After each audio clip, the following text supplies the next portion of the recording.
Hi friends, welcome to प्यारा India. Friend, स्थानीय परीक्षा 2023 का हिंदी का पेपर जो कि 19 जून 2023 को फर्स्ट सिटिंग में हुआ है उसका डिस्कशन करेंगे और आपको बताएंगे कौन सा क्वेश्चन का क्या आंसर होगा। तो वीडियो शुरू करने से पहले फ्रेंड, अगर प्यारा इंडिया यूट्यूब चैनल पर अपने हैं तो चैनल को सब्सक्राइब कर लें और बेल आइकन घंटी को प्रेस करें जिससे कि नई वीडियो की नोटिफिकेशन आपको मिलती रहे। और वीडियो अच्छी लगे तो लाइक करें, अपने दोस्तों को शेयर करें और किसी भी तरह का डाउट हो तो कमेंट करके पूछ सकते हैं। टेलीग्राम और इंस्टाग्राम का लिंक आपको डिस्क्रिप्शन बॉक्स में मिल जाएगा, वहाँ से भी फॉलो करके हमसे बातें कर सकते हैं। तो चलिए वीडियो शुरू करते हैं बिना देरी के। तो जैसा कि फ्रेंड आप देख सकते हैं, ये वस्तानिया हिंदी का पेपर है। यहाँ पे इसका कोड लिया गया W से वस्तानिया, H से हिंदी हो गया। ठीक है, एग्जामिनेशन 2023 आपका 100 नंबर का एग्जाम था, 2 घंटा समय दिए गए थे। और इसमें सबसे पहला खंड ख था, देखिए खंड अ है, जिसमें वस्तुनिष्ठ प्रश्न पूछे गए हैं जो कि 20 सवाल थे, एक सवाल 2 नंबर का था। इस प्रकार से टोटल 40 नंबर के आपके सवाल एडजेक्टिव पूछे गए थे। इसमें सबसे पहला सवाल जो है अमीना हामिद की कौन थी, ये आपके किताब से सवाल पूछा गया है, जिसमें आप अमीना और हामिदा की कहानी पढ़े होंगे।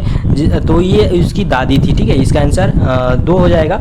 उसके बाद यतन का अर्थ क्या होता है, तो यतन का अर्थ होता है प्रयास। ठीक है, 2 का 3 आंसर होगा। उसके बाद है हुंड्रू जलप्रपात किस राज्य में है, तो हुंड्रू जलप्रपात जो है झारखंड में है। इसका आंसर हो जाएगा 3 का 2। ठीक है, झारखंड में हुंड्रू जलप्रपात कहाँ पे है, झारखंड में है। उसके बाद है कि नर का प्रवाची शब्द क्या होता है, नर का प्रवाची शब्द होगा मनुज। ठीक है, इसका 4 का 4 आंसर हो जाएगा।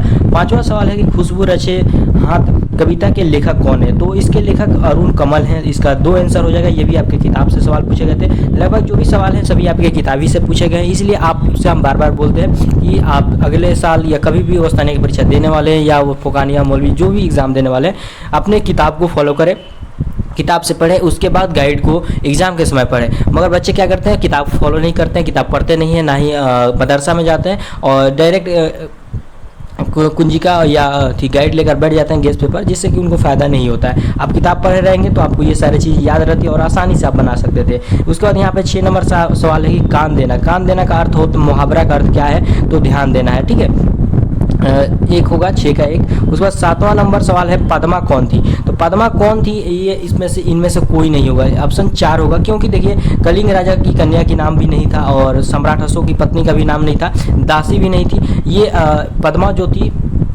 एक राजा थे। ठीक है, वो आपके पुस्तक में दिया गया है, उसी का आंसर होगा। इनमें से कोई नहीं। ठीक है, वो ऑप्शन नहीं है, मेरे अनुसार यही है। ठीक है, अगर आपको लगता है कि इसका आंसर कुछ और है तो आप कमेंट करके हमको बता सकते हैं। उसका दिया गया कि हरास शब्द का विलोम क्या होता है, यानी हरास का उल्टा क्या होता है। हरास माने होता है घटना, कम होना। ठीक है, तो यहाँ पे हंसना नहीं होगा, हंसी नहीं होगा, हस्त में भी कम होगा। इसका आंसर बी होगा, 2 होगा, वृद्धि। ठीक है, तो 8 का 2 आंसर हो जाएगा। उसके बाद यहाँ पर दिया गया संजू की डायरी लिखने का प्रेरणा किससे मिली थी, ये भी आपके पुस्तक से सवाल पूछे गए हैं। इसमें दीदी होगा आंसर। ठीक है, उसके बाद देश रत्न किसे कहा था, तो आपको पता है कि देश रत्न जो है डॉक्टर राजेंद्र प्रसाद को कहा जाता है, क्योंकि ये प्रथम राष्ट्रपति थे हमारे देश के। ऐसा वाक्य जो समान अर्थ का बोध ना करके किसी विलक्षण अर्थ का बोध करते हैं उसे क्या कहते हैं, तो देखिए ऐसा लोग विक्त भी होता है, मुहावरा होता है, दोनों का आंसर हो जाएगा। इसका आंसर जो होगा 3 होगा। ठीक है, 1 और 2 दोनों होंगे इसका आंसर। उसके बाद दिया है कि समास के मुख्यतः कितने भेद होते थे, समास के टोटल आपको 6 भेद होते हैं। ठीक है, इसका 12 का 3 आंसर हो जाएगा। उसका दिया है कसरा कौन था, तो कसरा कौन था ये आपके पुस्तक से सवाल पूछा गया है। ठीक है, तो ये हम अभी पुस्तक मेरे पास नहीं है कि आपको आंसर बताएं, इसका आंसर हमको अभी पता नहीं है। आप इसका 13 का आंसर कमेंट करके लिख सकते हैं कि कौन सा होगा, जो बच्चे होंगे अपना मिला लेंगे। ठीक है, उसके बाद यहाँ पे दिया गया अनेक शब्द के बदले एक शब्द का उदाहरण है, तो अनेक शब्द के एक शब्द जो तीनों का बंधु हो, 3 बंधु का आता है, ये गलत बात है। ठीक है, बिना शुल्क का उसको कहते हैं निःशुल्क, तो ये आंसर हो जाएगा। इसका 2 हो जाएगा, बिना शुल्क का निःशुल्क। उसके बाद यह कर्पूरी ठाकुर का जन्म कब हुआ था, तो कर्पूरी ठाकुर का जन्म जो है आपके पुस्तक में दिया गया है 24 जनवरी 1921 को हुआ था। 15 का 1 आंसर हो जाएगा। उसके बाद दिया गया सिरचन कौन था, ये भी आपके सवाल पुस्तक से सवाल पूछा गया है, तो सिरचन एक कारीगर था। ठीक है, इसका आंसर ये हो जाएगा। उसके बाद दिया गया विक्रमशिला में अध्ययन माध्यम क्या थी, तो यहाँ पे संस्कृत थी। ठीक है, हिंदी उर्दू फारसी ऐसे ही आप छांट सकते हैं कि नहीं होता था, तो संस्कृत इसका आंसर होगा। उसके बाद दिया गया वकील साहब सुखी क्यों नहीं रहते थे, देखिए ये भी आपके पुस्तक से ही सवाल पूछे गए हैं। वकील साहब जो सुखी नहीं रहने का कारण इनका था ईर्ष्या, वो क्या करते थे, ईर्ष्या करते थे, जिसके कारण से वो खुश सुख नहीं रह पाते थे। उसका दिया था भारत के प्रथम शिक्षा मंत्री कौन थे, तो प्रथम प्रथम शिक्षा मंत्री आप सभी को पता होना चाहिए मौलाना अब्दुल कलाम आज़ाद थे। इसका 2 आंसर हो जाएगा। और 20 जो है ताजमहल, ये तो सबको पता है कि ताजमहल जो है आगरा में है। वो ये आपका ऑब्जेक्टिव सवाल 20 हो गए। अब 20 का लगभग एक सवाल का आंसर हमको नहीं पता था, सबका लगभग बता चुके हैं। अब यहाँ पे देख सकते हैं कि लघु उत्तरीय प्रश्न पूछे गए थे। लघु प्रश्न में आपको 5 सवाल थे जो कि 6 नंबर के थे, ठीक है। यानी एक सवाल जो था 6 नंबर का था, 5 सवाल बनाने पर आपको 30 नंबर टोटल मिलता।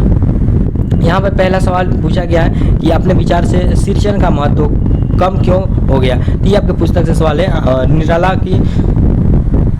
को दीनबंधु क्यों कहा गया, ये भी आपकी पुस्तक से है। कर्पूरी ठाकुर अपने परिजनों की प्रतीक्षा करने के लिए क्यों कहते थे, ये भी आपका पुस्तक से सवाल है। तो ये सब आप पुस्तक पढ़े होंगे तभी आप आंसर लिख सकते हैं, नहीं तो अन्यथा आप आंसर नहीं लिख सकते हैं। उसके बाद दिया है भाव स्पष्ट कीजिए। गुम हुई आज़ादी की कीमत सबने पहचानी थी, हमको जीवित करने आई वन स्वतंत्रता नारी थी।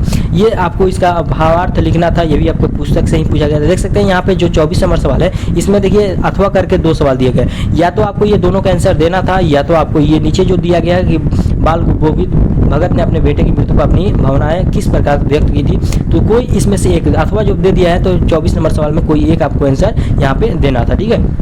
उसके बाद जो 25 नंबर जो सवाल है ये यहाँ पे कुछ बातें बता दी गई थी और इसी में से आपको आंसर ढूंढ कर लिखना था। तो जैसे कि यहाँ पे देख सकते हैं 3 सवाल पूछे गए थे, 2-2 नंबर का, टोटल 6 नंबर का था। और ये आपको आसानी से यहीं पे से आपको पढ़कर यहीं पे आंसर दे देना था। देख सकते हैं यहाँ पे तीनों सवाल पूछे गए। आप उस स्टेटमेंट को पढ़ेंगे तो आपको ये आंसर आप आसानी से दे सकते हैं। उसके बाद खंड 100 आता है। खंड 100 में आपको 3 सवाल के आंसर देने थे। एक सवाल 10 नंबर का था, टोटल 30 नंबर के थे। इसमें पहला जो सवाल था कि लेखक ने वैद्य और हकीम पर क्या क्या कहकर व्यंग किया है, उसमें सबसे तीखा व्यंग किस पर है उल्लेख कीजिए, ठीक है। या अथवा यहाँ पे देखिए 26 में 2 क्वेश्चन दे दिए गए, या तो इसका आंसर दीजिए, आप इसका आंसर दीजिए। सुदामा के आगमन की सूचना देते हुए समय द्वारपाल के मनोदशा का चित्रण कीजिए। देख सकते हैं ये दोनों में से कोई एक आप आंसर इसमें 26 नंबर में दे सकते थे, जो आपको आता होगा। और ये भी आपके पुस्तक से सवाल पूछा गया। उसके बाद 27 नंबर सवाल भी देखिए, यहाँ पे दिया गया है कि वाक्य किसे कहते हैं, रचना के आधार पर वाक्य कितने प्रकार होते हैं। और इसमें भी अथवा करके एक और दिया गया सवाल, खुशबू रचे हाथ के तात्पर्य क्या है। तो दोनों में से जो आपको आता होगा आंसर आप 27 में भी लिख सकते थे। और उसके बाद यहाँ पे देखिए 28 नंबर भी सवाल में 2 सवाल है। या तो इसका हिंदी या उर्दू जो दिया गया है इसको हिंदी में आप आसानी से लिख सकते थे, नहीं तो आप क्या करते हैं, अथवा यहाँ पे देखिए फिर से दे दिया गया, अथवा में कोई एक पर आप निबंध लिख सकते हैं, ठीक है। 4 यहाँ पे दिए गए, तो ईद, महात्मा गांधी, डाकिया, पंडित जवाहरलाल नेहरू, तो आसानी से आप किसी पर भी निबंध लिख सकते हैं। इस प्रकार से सवाल बहुत ही आसान पूछे गए थे। तो जो भी जानकारी था आपको वीडियो के माध्यम से बता दिया है। और नेक्स्ट जो पेपर है फारसी का, उसका अगर पेपर हमको मिलता है तो आपको डिस्कशन करके बताएंगे। तो फ्रेंड वीडियो में बस इतना ही। वीडियो अच्छी लगे तो लाइक करें, अपने दोस्तों को शेयर करें, चैनल पर नया है तो चैनल को सब्सक्राइब कर लें। Thank you.